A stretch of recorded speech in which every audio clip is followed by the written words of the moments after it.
Bismillahirrahmanirrahim. Assalamualaikum warahmatullahi wabarakatuh. Alhamdulillah wa syukurillah wa la haula wa la quwata illa billah. Asyhadu an la ilaha illallah wa asyhadu anna Muhammadan abduhu wa rasuluhu la nabiyya ba'da. Allahumma shalli ala sayyidina Muhammad wa ala ali sayyidina Muhammad. Bapak Ibu jemaah salat subuh Masjid Miftahul Jannah yang dirahmati Allah. Tanpa terasa hari ini hari Sabtu di minggu yang kedua di bulan Desember, kita masih diberikan kesempatan dan kesehatan oleh Allah Subhanahu wa taala sehingga kita masih dapat melaksanakan sholat subuh berjamaah di Masjid Miftahul Jannah ini.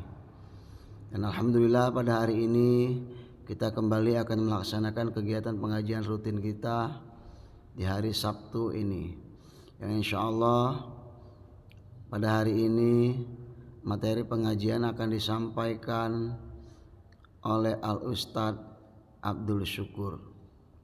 Hari ini insyaallah materinya adalah tentang bertaubat dan amalan-amalan yang dapat kita amalkan, seperti halnya para wali Allah mengamalkan zikir di setiap waktunya. Oleh sebab itu, mari kita menyimak, kita bersama-sama belajar, dan nanti di akhir sesi pembelajaran ini akan ada sesi tanya jawab. Kepada Bapak Ibu kami persilakan untuk memberikan beberapa pertanyaan kepada Ustadz Abdul Syukur tentang materi yang disampaikan pada hari ini. Mari bersama-sama kita menyimak pengajian kita pada pagi hari ini. Assalamualaikum warahmatullahi wabarakatuh.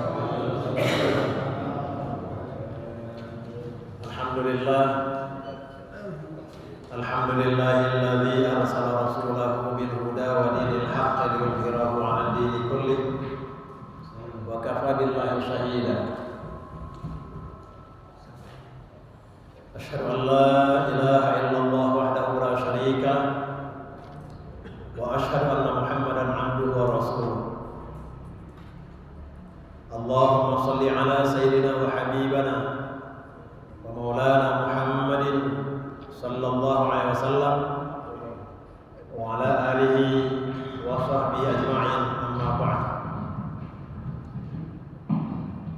Qala Allah ta'ala fi kitabihil karim, a'udzu billahi samil 'alim minasy syaithanir rajim. Ya ayyuhalladzina amanu taqullaha wal tanzur nafsum ma qaddamat lighad wattaqullaha innallaha khabirum bima ta'malun. Sadaqallahul azim wa sadaqa rasuluhu nabiyul karim wa nahnu ala dzalika minasy syahidin wasyakirin walhamdulillahi rabbil alamin. Yang saya hormati serta yang semoga dimuliakan Allah Subhanahu wa taala, para alim, para ustaz, para kiai, para ustazah. Yang saya hormati Ketua Ta'mir Masjid Jami Miftahul Jannah beserta seluruh jajarannya. Yang saya hormati semoga dimuliakan Allah Subhanahu wa taala seluruh jamaah Masjid Jami Miftahul Jannah, wabil khusus jamaah salat subuh pada hari Sabtu pada hari ini. Semoga niat dan langkah serta kumpul kita bersama di masjid yang mulia ini tercatat sebagai tamal amal ibadah kita, dan semoga kita mendapatkan kemuliaan dan keberkahan serta rahmat Allah Subhanahu wa taala, serta dosa-dosa kita diampuni oleh Allah Subhanahu wa taala. Amin ya rabbal alamin. Alhamdulillah Bapak Ibu sekalian, kita berjumpa kembali di majelis yang mulia ini, di mana henti-hentinya serta tak bosan-bosannya kita mengkaji lebih dalam lagi, lebih luas lagi bagaimana ilmu pengetahuan ini akan kita raih bersama demi ibadah kita mendapatkan keberkahan dan ridha Allah Subhanahu wa taala. Karena kata Sayyidina Ali karramallahu wajhah, yang disebut musibah itu bukannya maut, bukan mati, karena mati adalah hak bagi setiap yang hidup. Namun yang disebut musibah itu adalah amal tanpa ilmu, amal ibadah tapi ikut-ikutan saja, enggak dikaji langsung dari guru mursyid yang mengajarkannya. Oleh sebab itu alhamdulillah kita selalu mengkaji sedikit saja satu bab ilmu yang kita pelajari lalu kita amalkan itu lebih baik dari amalanmu 1000 tahun, kata Rasulullah sallallahu alaihi wasallam. Satu bab ilmu, pentingnya, begitu mulianya ilmu dalam tatanan kehidupan manusia, dunia dan akhirat. Salawat dan salam kita sanjung agungkan kepada junjungan kita Nabi besar Muhammad sallallahu alaihi wasallam.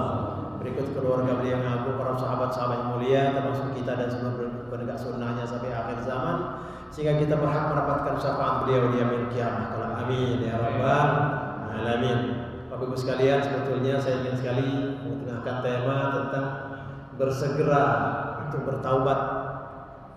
Nah ini, tetapi karena sudah barang tanggung saya bawa selebaran kertas itu merupakan amalan-amalan para aulia Allah, para ulama.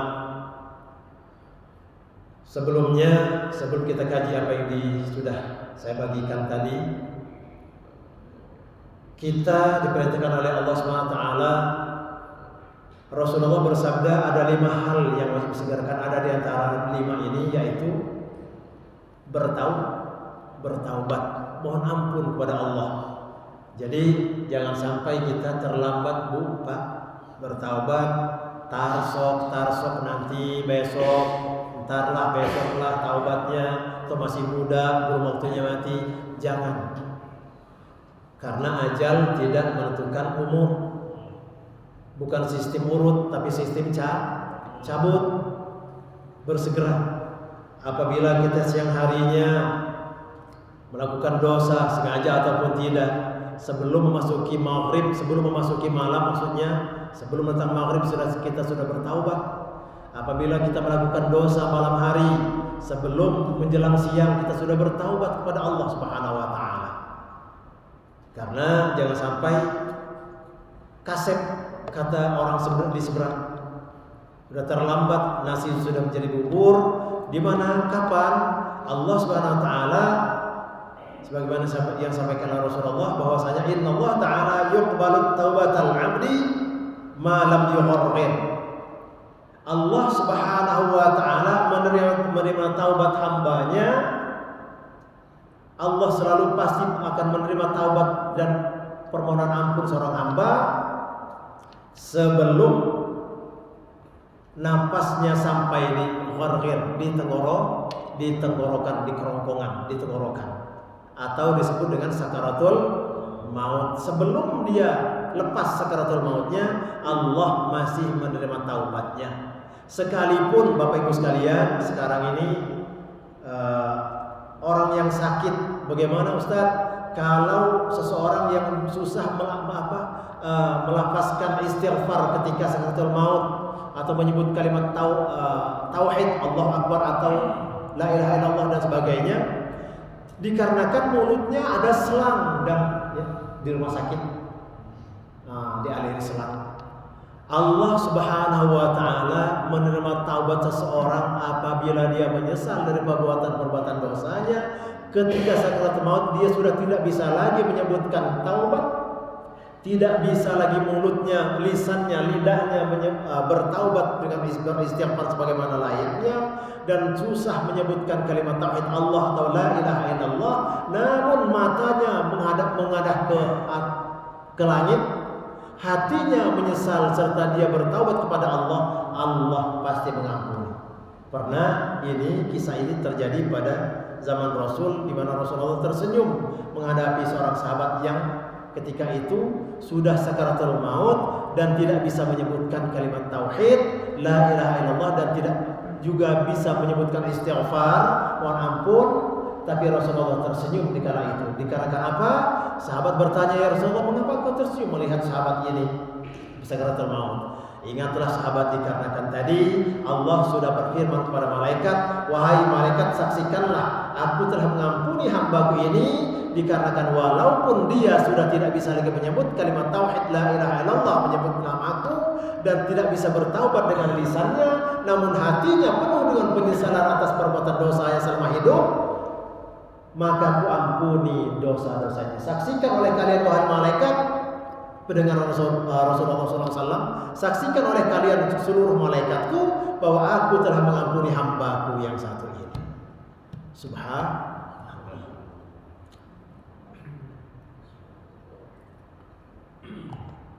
Jadi saya sangat bertolak belakang apabila ada seorang ustaz, kiai yang mengatakan bahwa dosamu sudah terlalu banyak, Allah tidak lagi bisa mengampuni dosa. Ya, jangan dibuat pesimis Pak orang-orang yang mau bertaubat ke jalan Allah Subhanahu wa taala, mau bertobat kepada Allah Subhanahu wa taala. Jadi itu dia. Pernah juga suatu ketika malaikat Jibril alaihissalam bertandang atau berkunjung kepada baginda Rasul, dikarenakan Rasulullah sangat gelisah di kala itu akan peristiwa-peristiwa yang terjadi pada zaman umatnya di akhir zaman, terutama dikarenakan umatnya sangat labil, rentan dengan perbuatan maksiat, berbuat dosa, lalu lemah.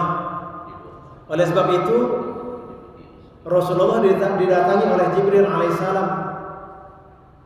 Jibril berkata, "Ya Rasulullah, man taba min ummatuka qabla mautihi bisanatin qubilat taubatuhu." Wahai Muhammad, siapa saja umatmu yang kira-kira setahun sebelum dia meninggal dunia, dia bertaubat, memohon ampun kepada Allah Subhanahu wa taala, maka dosa-dosanya diampuni oleh Allah Subhanahu wa taala. Itu kata Jibril alaihissalam. Apa jawab Rasulullah? Apakah Rasulullah senang langsung menerima itu? Ternyata tidak. Wahai Jibril, kelamaan, terlalu lama. Setahun itu bagi umatku terlalu panjang, terlalu lama. Mereka akan senantiasa berbuat dosa. Maka tolong Jibril, kembali lagi kepada Allah Subhanahu wa taala untuk memohon lebih lagi daripada itu. Malaikat Jibril kembali lagi kepada Allah sekejap, lalu kembali kepada Muhammad SAW. Lalu Jibril berkata lagi kepada Rasulullah SAW, "Ya Muhammad, man taba qabla mautihi bi syahrin qubilat taubatuhu." Wahai Muhammad, apabila seorang umatmu bertaubat kepada Allah Subhanahu wa taala sebulan sebelum ia meninggal dunia, maka taubatnya diampuni, diterima oleh Allah Subhanahu wa taala. Apa kata Rasulullah? Ya Jibril, sebulan itu lama, terlalu panjang bagi umatku. Umatku pasti berbuat dosa lagi selama sebulan itu. Kelamaan Jibril, sampaikan kepada Allah, mohon lebih lagi. Jibril kembali kepada Allah, lalu sekejap kembali kepada Muhammad SAW. Ya Muhammad, man taba qabla mautihi biyaumin qabilat taubatuhu. Wahai Muhammad, apabila umatmu bertaubat sehari sebelum ia meninggal dunia, maka taubatnya diterima oleh Allah SWT. Ya Jibril, sehari itu kelamaan. Itu masih nawar lagi Pak Rasulullah. Kelamaan Jibril satu hari itu bagi umatku. Mereka rentan dengan perbuatan maksiat dan dosa. Jibril, sampaikan kepada Tuhanku, Jibril, ya Allah, tambah lagi ya Allah, tambah lagi keringanan Jibril. Jibril kembali kepada Allah SWT. Lalu tak lama lalu Jibril datang lagi kepada Rasulullah SAW. Lalu Jibril berkata, ya Muhammad, man madha jami' umrihi fil ma'asi wa lam yarji' illa qabla mautihi bisanati aw bi syahrin aw bi yawmin aw sa'atin hatta balagha ruhu al makhluq wa lam yumkin lahu nutfaqu wal i'tadi bi lisanihi wa nidami bi qalbihi ghafartu lahu. Wahai Muhammad, siapa saja sepanjang hidupnya bergelimang dengan kemaksiatan. Kita sering menyaksikan orang-orang yang nggak mau sholat, tetapi perbuatannya maksiat terus, meres orang, selalu merugikan orang. Jangan kita caci maki dia, karena belum tentu kita selalu melihat di akhir perjalanan hidup seseorang, bukan startnya, tapi kita melihat finish. Siapa saja Muhammad sepanjang hidup umatmu yang selalu bergelimang dengan kemaksiatan dan belum kembali kepadaku, kata Allah, belum bertaubat kepadaku, maka ia meninggal dunia kira-kira setahun atau sebulan atau sehari atau 1 jam sampai ruhnya ke tenggorokan waktu sakaratul maut, ia tidak dapat berkata apapun atau mengajukan alasan atau menyesal dalam hatinya. Dikarenakan ia bertaubat dalam hatinya saja, maka aku ampuni dosa-dosa bagi orang tersebut. Setahun Rasulullah sudah mengajukan penawaran. Sebulan diterima taubat seorang hamba. Rasulullah dikarenakan sayangnya Rasulullah kepada umatnya, kepada kita semua, masih ditawarnya pula Pak. 1 jam masih kelamaan 1 jam. Maka Rasulullah SAW bersabda, Inna Allah Ta'ala yaqbalu taubatal abdi ma lam yugharghir. Sesungguhnya Allah SWT menerima taubat seorang hamba sebelum nafasnya sampai ke tenggorokan waktu sakaratul maut. Andai kita raba kaki seseorang baru kaki yang terasa dingin karena baru sampai kaki, ruhnya yang disambut, sementara perutnya masih hangat, masih ada nafas, masih ada gerakan, oh berarti belum sampai ke tenggorokan. Selama itu seorang hamba bertaubat, gak bisa lagi menyebut kalimat tauhid, gak bisa lagi beristighfar, namun hatinya memohon ampun kepada Allah, seluruh tubuhnya mengadakan penyesalan kepada Allah atas maksiat yang dilakukan selama hidupnya, maka pasti Allah SWT akan mengampuni dosa-dosanya. Bapak Ibu rahimakumullah, di depan kita sudah ada selebaran kertas, mohon dibuka. Itu amalan-amalan para wali Allah SWT, di mana terkandung di ujung kalimat tasbih itu adalah istighfar, permohonan ampun kepada Allah SWT. Ibu-ibu sudah dibagi kertasnya?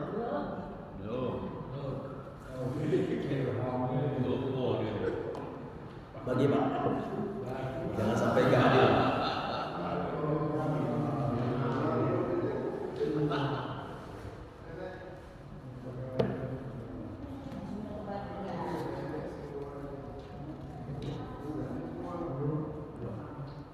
Sudah?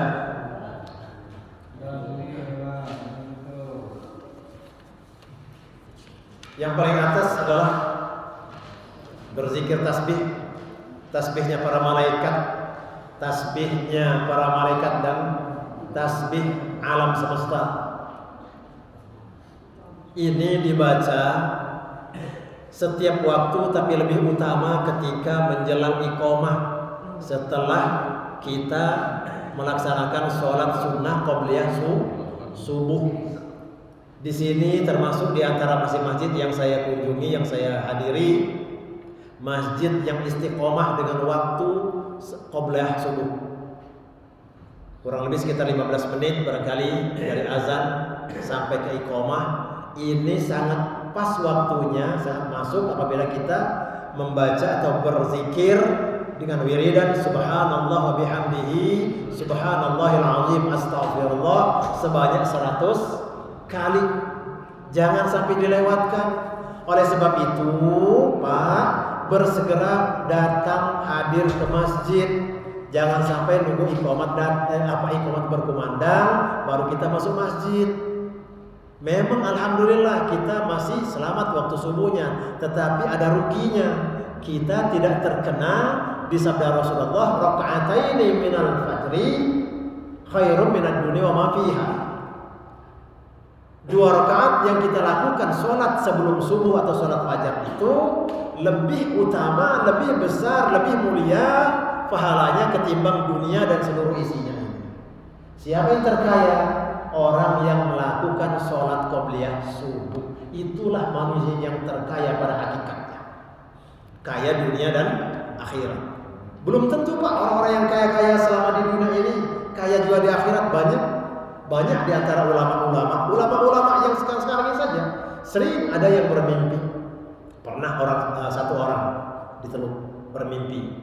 Ini orang kaya raya Pak, ningrat juga. Tetapi seorang ulama ini dua kali apa 3 kali dia bercerita kepada saya. Dua kali bermimpi bertemu dengan si fulan yang kaya raya itu setelah meninggal dunia. Kok dia itu pakai compang-camping, kurus, sementara di dunia dulu dia gemuk badannya, bagus. Compang-camping pakaiannya, sendalnya katanya sendal jepit yang sudah sangat tipis dan bolong. Dia sudah sangat kelelahan terlihat oleh saya. Apa artinya itu? Dikarenakan seseorang yang tidak juga atau enggan beribadah kepada Allah, juga senang bermusuh-musuhan dengan orang lain, dan juga kikir terhadap apa yang dia punya sebagai titipan dari Allah. Kikir dengan ilmunya kalau dia berilmu, kikir dengan jabatannya, nggak mau nolong sesama, kikir dengan hartanya, nggak mau berinfak sedekah, nggak mau bersedekah sedikit pun, maka dia pasti bisa dipastikan miskin di hadapan Allah Subhanahu wa Ta'ala. Kita berlindung dari itu semua. Oleh sebab itu bersama-sama kita membacanya. Terlebih dahulu kita belajar walaupun hanya sebatas 10 kali saja. Ini kita anggap sebagai 100 kali. Bersama-sama setelah kita sholat sunnah qabliyah subuh Pak, salam. Kira-kira masih ada waktu sekitar 5 menit, masih pas waktunya untuk membaca tasbih ini sebanyak 100 kali. Yuk bersama-sama 10 kali saja. Subhanallah wa bihamdihi subhanallahil azim astaghfirullah. Subhanallah wa bihamdihi subhanallahil azim astaghfirullah. Subhanallah wa bihamdihi subhanallahil azim astaghfirullah. Subhanallah wa bihamdihi subhanallahil azim astaghfirullah. Subhanallah wa bihamdihi subhanallahil azim astaghfirullah. Subhanallah wa bihamdihi subhanallahil azim astaghfirullah. Dalam riwayat Rasulullah SAW didatangi oleh seorang sahabat yang dimana sahabat ini mengeluh tentang kehidupannya. Ya Rasulullah, mengapa kehidupan saya akhir-akhir ini makin sempit? Mengapa kehidupan saya akhir-akhir ini semakin sulit? Rizki susah datang, kehidupan makin sempit, makin sulit. Rasulullah tersenyum mendengar itu.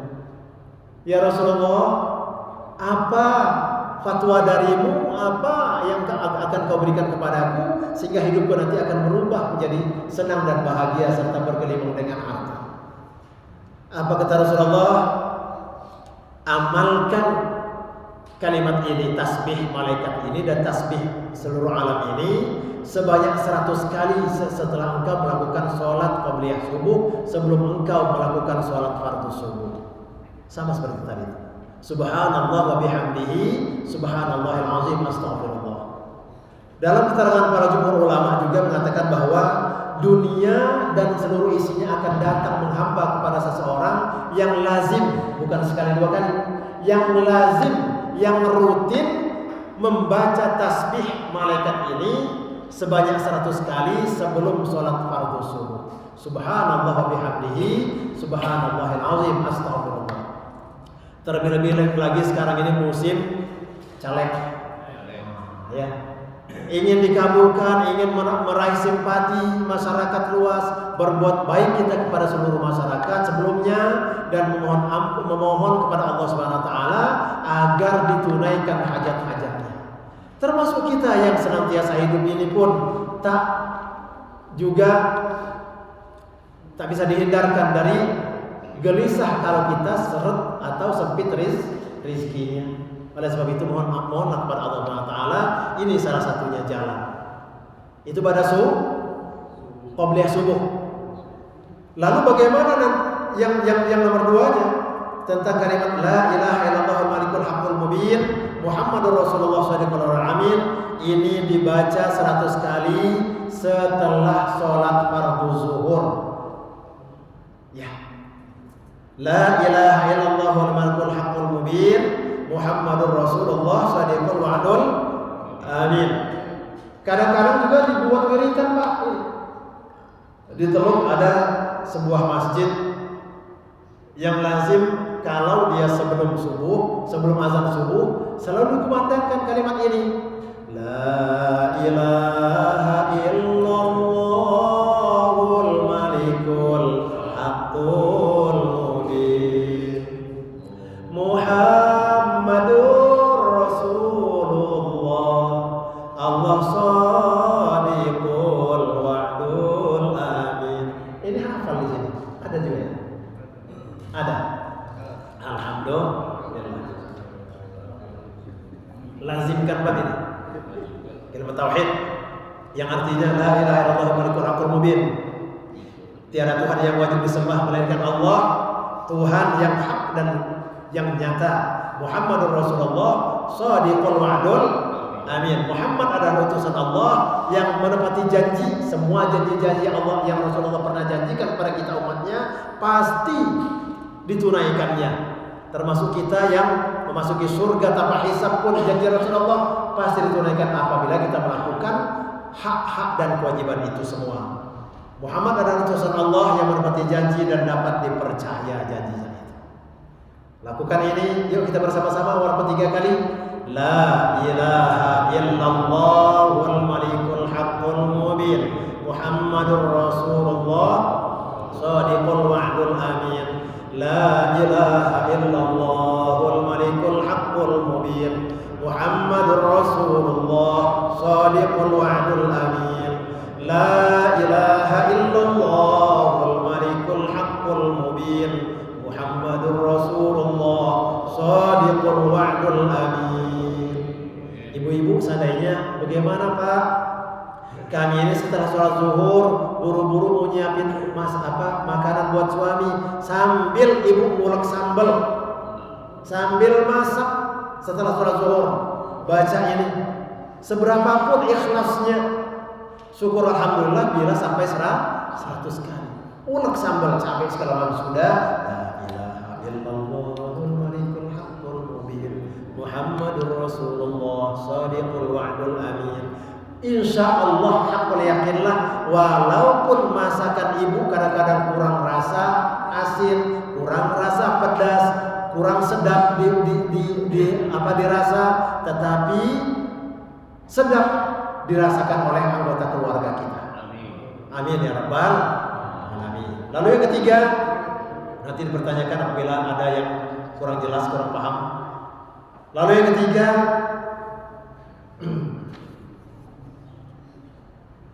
nah ini ada satu hadis bahwasanya Rasulullah bersabda dari Sayyidina Ali karramallahu wajhah bahwasanya aku pernah mendengar Rasulullah bersabda, Jibril berkata kepada Rasulullah SAW, hai Muhammad, siapapun umatmu yang mengucapkan kalimat La ilaha illallahul malikul haqqul mubin Muhammadur Rasulullah shadiqul wa'dul amin sebanyak 100 kali setiap hari atau setelah sholat zuhur, maka kalimat tersebut akan menjadi pelindung baginya dari kefakiran. Apa fakir? Kekurangan. Insya Allah Pak, kita merasa cukup terus. Walaupun punya uang 1 juta cukup. Kadang-kadang 1 miliar nggak cukup Pak. Karena kebutuhan kita, kebutuhannya dipas-paskan oleh Allah SWT. Nggak terlalu banyak, nggak bayar dokter, nggak beli obat yang mahal-mahal, ya, nggak beli kursi roda, sehingga uang yang pas-pasan tersebut pas dalam hidup kita. Syukur alhamdulillah kalau uangnya banyak, itu pun penyakitnya tidak ada. Alhamdulillah. Dihindarkan oleh Allah dari kefakiran. Atau kata Jibril, ya Muhammad, apabila umatmu membaca kalimat La ilaha illallah Muhammadur Rasulullah shadiqul wa'dul amin setiap hari 100 kali atau ba'da zuhur, maka kalimat itu akan menjadi pelindung baginya dari kefakiran, akan menjadi penghibur dari sepinya alam kubur. Nih, ini kita khawatirkan, takutkan bersama. Kalau sekarang Pak, ketika mati lampu di rumah, gelap gulita, kita masih meraba kiri dan kanan atau berjalan sebentar ke meja, cari handphone, cari senter. Kalau dalam kubur gelapnya, gelap berlipat ganda gelapnya, lalu becek dan basah berteman dengan ulat dan belatung, sempit pula Kalau kita ingin diluaskan kubur kita, bangunlah rutin tiap malam, lazimkan sholat tahajud qiyamul lail agar kita alam kubur kita luas pemandangan mata dan terang benderang. Ini kata Rasulullah, kata Jibril alaihissalam, kalau seseorang hamba selalu menyebutkan la ilaha illallah malikul haqqul mubin Muhammadur Rasulullah shadiqul amin, dia akan dihibur dari sepinya alam kubur. Di mana alam kubur itu adalah permulaan dari tempat-tempat akhirat dan pertama kali dari tempat-tempat akhirat dan terakhir pada tempat-tempat di dunia alam kubur. Dan juga kalimat tersebut kata Jibril alaihissalam, ya Muhammad, akan menyebabkan datangnya kekayaan bagi orang yang melazimkan kalimat tersebut. La ilaha illallahul malikul haqqul mubin Muhammadur Rasulullah shadiqul amin. Siapa yang bercita-cita ingin menambah kendaraannya, lazimkan ini, termasuk dari ba'da qabliyah subuh tadi dengan kalimat subhanallah bihamdihi subhanallahul azim astaghfirullah. Setelah salat zuhur lazimkan dengan kalimat baca kalimat la ilaha illallah malikul haqqul mubin Muhammadur Rasulullah shadiqul amin. Dan juga akan menjadi pengetuk pintu surga bagi orang yang lazim mengamalkan kalimat tersebut. Ini hadis diriwayatkan oleh Imam Ad-Dailami. Bapak Ibu rahimakumullah, berarti banyak sekali karena umat Islam Rasulullah sangat bangga apabila umatnya kaya raya. Tetapi jangan sampai harta kekayaan tersebut didapatkan dengan menzalimi orang lain, menindas yang lemah. Jangan sampai. Dikarenakan semua apa yang telah Allah berikan kepada kita di dunia akan dipinta pertanggungjawaban di akhir kelak, dia menghisab di hari perhitungan amal. Lalu yang ketiga, membaca doa Nabi Musa alaihissalam sebanyak 100 kali pada ba'da sholat asar. Tetapi hanya 2 ayat dari Al-Quran tersebut. Apa? Rabbishrahli sadri wa yassirli amri. Rabbishrahli sadri wa yassirli amri. Apabila kata ulama, seseorang yang melazimkan kalimat ini pada sholat asar, maka sebanyak 100 kali, maka akan diberikan oleh Allah SWT kemudahan dalam setiap urusannya, akan diberikan jalan keluar dalam setiap urusannya, dan akan diberikan rezeki yang berlimpah ruah tanpa disangka-sangka sebelumnya. Demikian Bapak Ibu sekalian apa yang saya sampaikan tentang taubat, tentang juga rezeki dari Allah SWT. Ada yang kira-kira yang belum kita pahami, dipersilakan untuk dipertanyakan. Pak Ilham, ini ambil. Masih ada? Masih ada.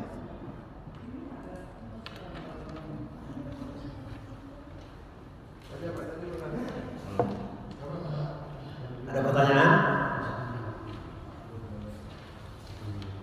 Saya Pak. Ya, silakan. Kalau kita melakukan dosa yang sedang melewati batas atau menzalimi diri kita sendiri, terus itu kita perlu bertobat,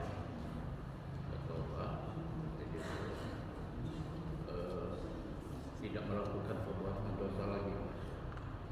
Apakah kita masih tetap disiksa di alam kubur? Baik, pertanyaan bagus. Apakah seseorang apabila sudah melakukan taubat nasuha, itu taubat nasuha namanya. Firman Allah SWT, ya ayyuhalladzina amanu tubu ilallahi taubatan nasuha. Surah.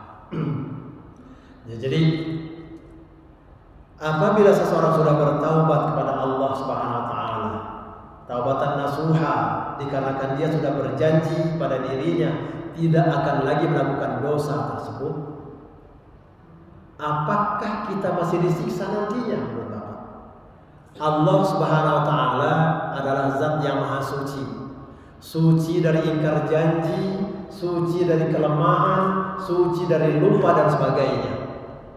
Allah telah berjanji mengampuni hamba-hamba yang bertaubat pasti hamba tersebut tidak akan disiksa kembali, baik di dunia maupun di akhirat. Apalagi sebelum dia bertaubat, sebelum dia meninggal dunia, dia sudah disiksa di dunia. Padahal dia meninggal dunia nih. Banyak orang cara menyiksanya. Punya hartanya rumahnya kebakaran dan sebagainya, habis hartanya, bahkan dirinya pun mendapatkan sakit dan sebagainya. Itu adalah salah satu Allah menghukum seorang hamba atau membersihkan dari dosa-dosa seorang hamba itu. Di akhirat nanti dikatakan dia sudah bertaubat kepada Allah Subhanahu wa taala, di dunia sudah diberikan sakit dan ujian yang pahit, pasti kata Allah Subhanahu wa taala, aku tidak pernah akan ingkar janji dan aku tidak akan pernah berikan siksa kepada hambaku demi kemuliaanku, kata Allah dalam hadis qudsi, aku tidak pernah memberikan ujian, tidak pernah akan memberikan siksa kepada hambaku yang telah bertaubat kepadaku, kata Allah Subhanahu wa taala. Tidak ada yang hakul yakin. Kita selalu hakul yakin dan husnuzon kepada janji-janji Allah Subhanahu wa taala. Satu kisah, seorang manusia ketika di Arafah, karena kan hajinya seseorang itu di Arafah. Sementara setelah dia wukuf di Arafah, dia masih menyangka dirinya ada dosa. Itu. Dosa saya masih banyak ini. Padahal dia telah selesai wukuf di Arafah, bahkan keminanya sudah, Muzdalifah sudah, pulang pergi dari tanah suci, maka dia masih berkata bahwa saya masih banyak dosa. Maka Allah Subhanahu wa taala pun menetapkan orang ini masih berlumuran dosa dikarenakan dia suudzon atas ampunan Allah Subhanahu wa taala. Dikarenakan apa? Hajinya seseorang di Arafah itu sudah barang pasti Allah mengampuni dosa, walaupun yang mabrur hanya satu orang yang mabrur, yang lain tidak mabrur. Dikarenakan banyak ragamnya orang berhaji sekarang. Ada uangnya yang subhat, yang remang-remang antara halal dan haram. Ada juga yang nyata-nyata haram. Maka sudah barang tentu Allah tidak akan bisa menerima hajinya seseorang ini. Tapi dikarenakan di Arafah itu ada satu orang yang mabrur, yang Allah terima hajinya, maka seluruh yang ada di Arafah tahun itu diampuni oleh Allah SWT dan terima hajinya.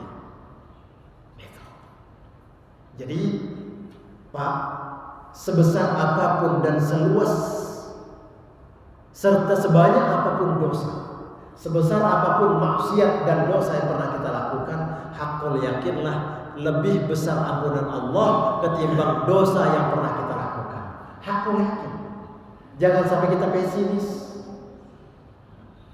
Jadi kesimpulannya pasti Pak, Allah mengampuni dosa-dosa yang pernah diperbuat selama kita bertaubat dan nasuha, betul-betul taubat dan berjanji tidak lagi mengulangi perbuatan itu kembali, dan betul-betul dia tunaikan janjinya selama hidupnya setelah dia bermaksiat itu tidak melakukan dosa itu kembali.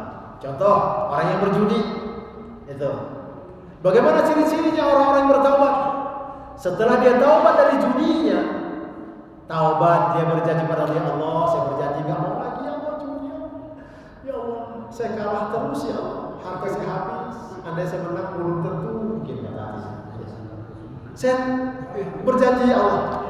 Salah satu syarat taubatnya diterima itu adalah ganti temannya.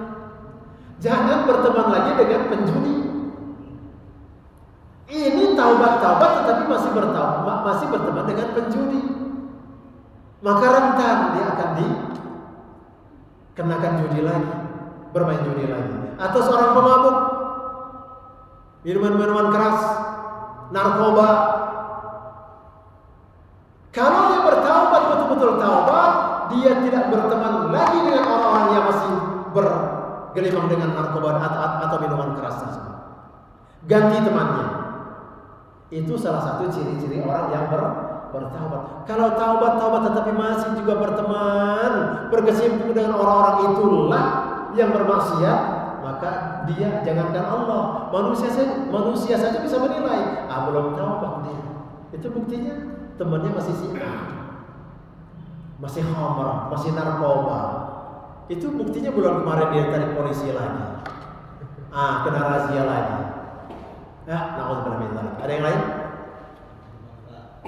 Silakan Pak.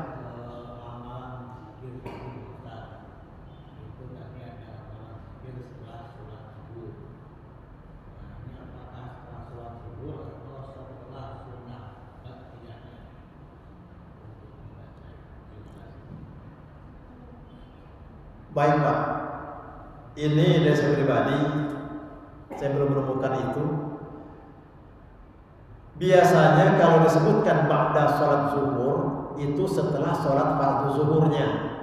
Setelah kita beristighfar, berzikir, sampai sami'na wa ata'na dan amal-amal yang lain, kita membaca zikir tersebut, La ilaha illallah malikul haqqul mubin Muhammadur Rasulullah shadiqul wa'dul amin, sebanyak sekian kali atau 100 kali.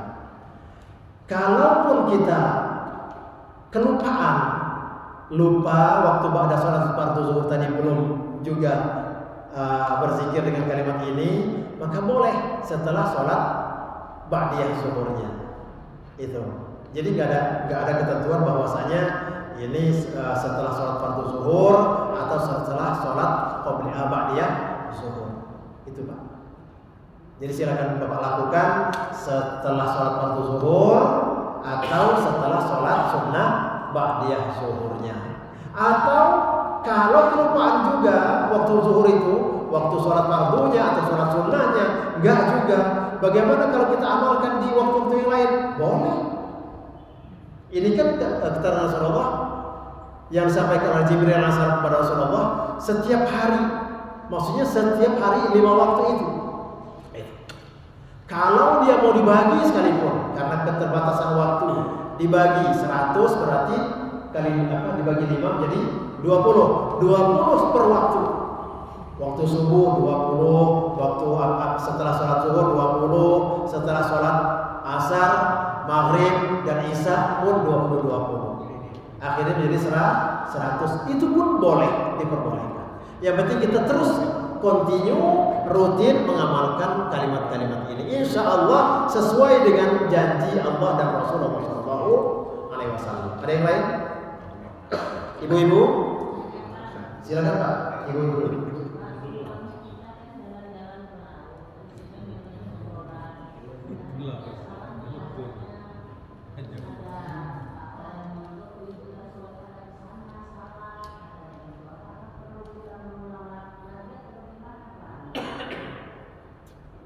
Tolong dibantu.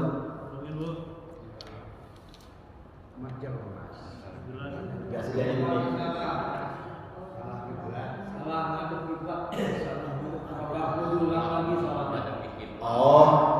Ibu kala itu masih jalan-jalan ke pantai, ke laut. Itu tadi yang itu saya dengar itu. Terus kebetulan lah ya, pasir putih kebetulan. Ibu sholat zuhur atau sholat asar di sana di pinggir pantai, karena nggak ada musolanya, jadi asal aja arah. Padahal sekarang kan ada petunjuk arah kiblat di HP ada. Andai juga tidak melakukan itu, kiblatnya dengan zon, dengan keyakinan, dengan sangka, boleh. Karena kiblat itu kiblat zahir dan kiblat batin. Kiblat batin, contoh, ketika kita berlayar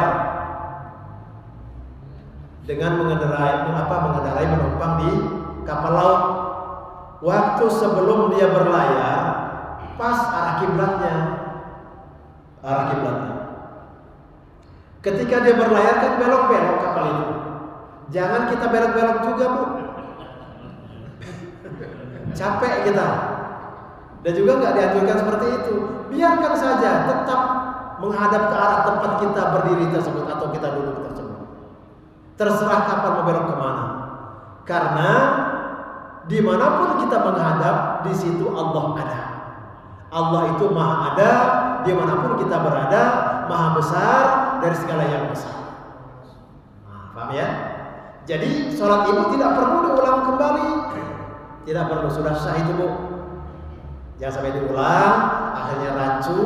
Jangan sampai juga, walaupun ibu kala itu tengah gundah gulana atau bimbang, ragu dan kurang yakin dengan amalan ibu, dengan sholat ibu tadi, tetap saja Allah sudah menerima dan sah di hadapan Allah Subhanahu wa taala, asalkan rukunnya sholat tersebut dan syarat sahnya sholat tersebut sudah ibu tunaikan. Apa?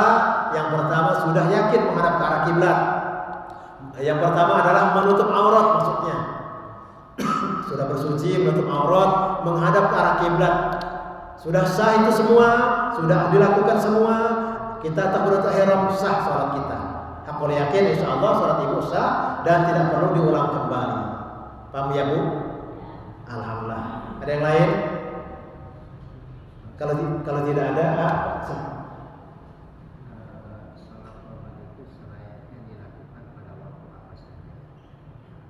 Sudah. Baik. Sholat sunnah taubat dilakukan kapan saja. Sholat sunnah taubat dilakukan kapan saja jawabannya. Baik siang maupun malam. Siang hari boleh, malam hari bagus, taubat. Ketika kita bangun tengah malam Pak, seandainya jam 1, jam 1, kita sholat sunnah dulu. Sholat sunnah apa? Tahajud. Tahajud 2 rakaat, sholat sunnah taubat. Taubat 2 rakaat, sholat lagi 2 rakaat lagi atau 3 rakaat langsung untuk melakukan sholat witir, atau 1 rakaat dikarenakan kita bangun jam 3 pokoknya.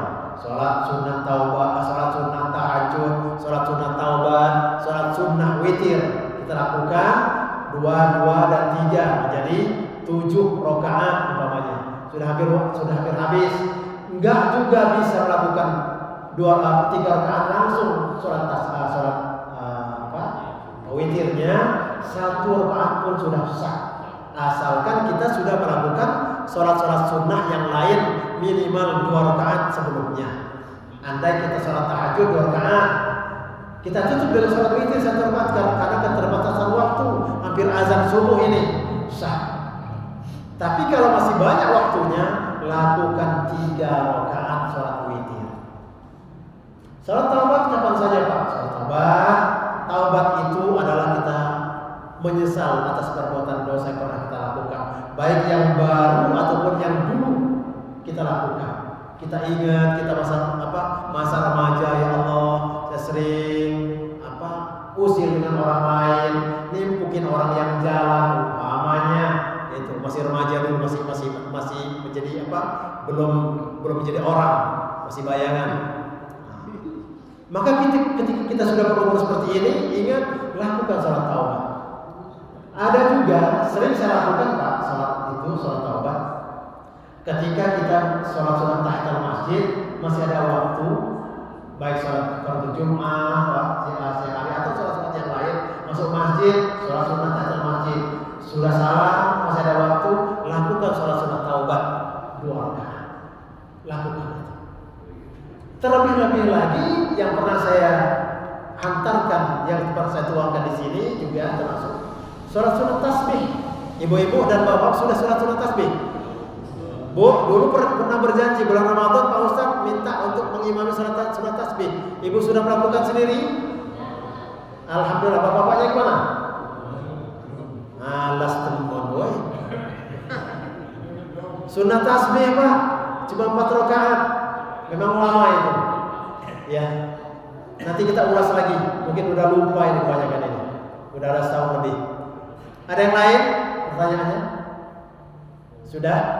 Kalau begitu, mari kita tutup dengan bacaan doa secara umum. A'udzubillahi minasyaitonir rajim. Bismillahirrahmanirrahim.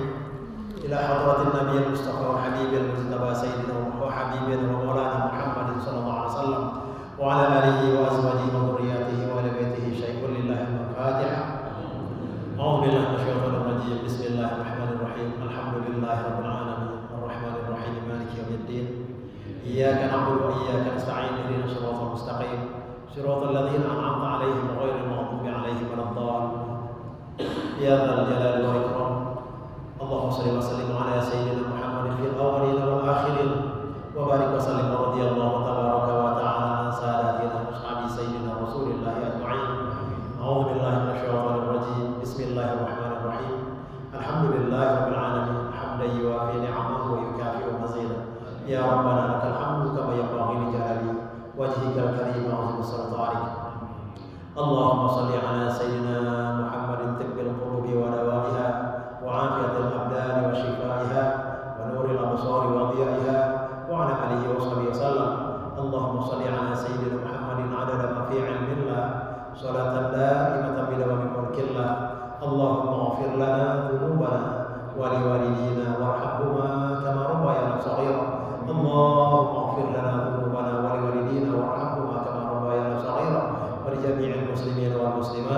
والمؤمنين والمؤمنات الأحياء منهم والأموات. اللهم يا الله لا حول ولا قوة إلا بالله حسبنا الله ونعم الوكيل نعم المولى ونعم النصير ولا حول ولا قوة إلا بالله العظيم. اللهم لك الحمد وإليك المشتكى وأنت المستعان وبك المستغاث ولا حول ولا قوة إلا بالله العلي العظيم. اللهم ثبتنا بالإيمان وثبتنا بالتوحيد وثبتنا بالمعرفة وثبتنا على دين الإسلام من دار الدنيا إلى دار الآخرة إنك على كل شيء قدير. اللهم إنا نسألك علما نافعا وعملا متقبلا ورزقا واسعا وشفاء من كل داء يا الله وشفاء من كل داء يا رب العالمين. اللهم ربنا تقبل منا إنك أنت السميع العليم وتب علينا إنك أنت التواب الرحيم. اللهم إنا نعوذ بك من عذاب القبر ومن عذاب النار ومن فتنة المحيا والممات ومن فتنة المسيح الدجال إنك على كل شيء قدير. ربنا آتنا في الدنيا حسنة وفي الآخرة حسنة وقنا عذاب النار. وصلى الله على سيدنا محمد وعلى آله وصحبه أجمعين بفضل سبحان ربك رب العزة عما يصفون وسلام على المرسلين والحمد لله رب العالمين. بالله التوفيق والهداية والعفو منكم هدانا الله. السلام عليكم ورحمة الله وبركاته. Bapak Ibu yang dirahmati Allah, demikianlah kegiatan pengajian kita pada pagi hari ini yang disampaikan oleh Al-Ustaz Abdul Syukur, di mana kita tadi memahami dan mengetahui bahwa setiap insan hendaklah selalu bertaubat kepada Allah. Dan apabila kita sudah bertaubat kepada Allah, kita melaksanakan ibadah-ibadah tentunya akan lebih khusyuk kepada Allah. Apabila kita pernah melakukan perbuatan dosa, maka bertaubat, taubatan nasuha kepada Allah, sehingga kita tidak akan melakukan lagi kesalahan-kesalahan yang pernah kita lalui, yang pernah kita lakukan. Mudah-mudahan kita yang hadir pada pagi hari ini termasuk golongan orang-orang yang diampuni oleh Allah atas segala dosa-dosa kita, dan kelak akan Allah kumpulkan di dalam surganya Allah Subhanahu wa taala. Terima kasih atas segala perhatian dari Bapak Ibu semua. Terima kasih atas kehadirannya di pengajian di Majelis Ta'lim Miftahul Jannah pada pagi hari ini. Dan kita tutup bersama-sama dan membacakan doa kifaraah majelis. Subhanallah wa bihamdihi, subhanakallah wa bihamdika, asyhadu an la ilaha illa anta, astaghfiruka wa atubu ilaik. Assalamualaikum warahmatullahi wabarakatuh.